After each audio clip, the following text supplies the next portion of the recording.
كان في ست بسيطة،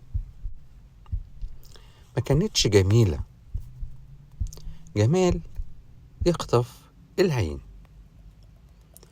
ولا صوتها عالي،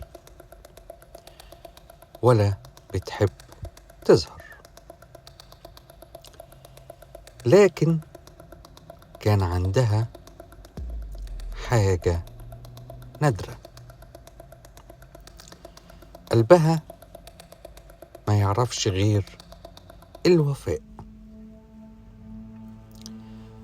جوزها كان راجل طيب، بس الدنيا ما كانتش دايما في صفه.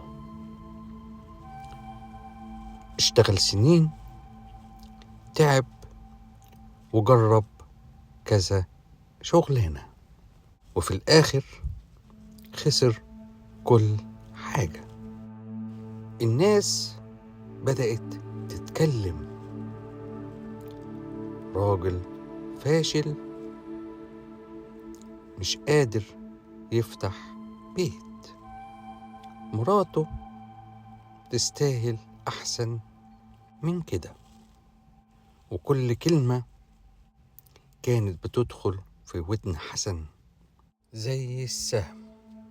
وفي ليلة رجع البيت مكسور،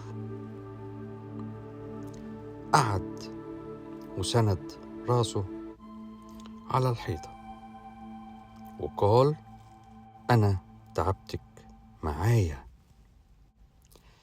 لو حابة تمشي امشي، أنا مش هزعل.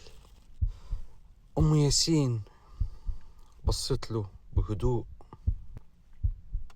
ما عيطتش ما زعقتش، بس قالت جملة واحدة: هو أنا اخترتك علشان فلوسك ولا علشان اسمك؟ أنا اخترتك علشانك. من اليوم ده هي اللي شالت، اشتغلت، وفرت، وباعت ذهبها قطعة قطعة. لما كان ينهار كانت هي السند، لما كان يسكت كانت تفهم من عينه، ولما كان يكره نفسه كانت تفكره إنه لسه قوي. عدت سنين، وفي يوم فرصة صغيرة جت لحسن، شغل بسيط، بس المرة دي نجح. نجاح جاب نجاح، وشوية شوية الحال اتعدل. وفي أول ليلة دخل فيها البيت وهو شايل شنطة فلوس، حطها قدامها وقال: الفضل ده ليكي بعد ربنا.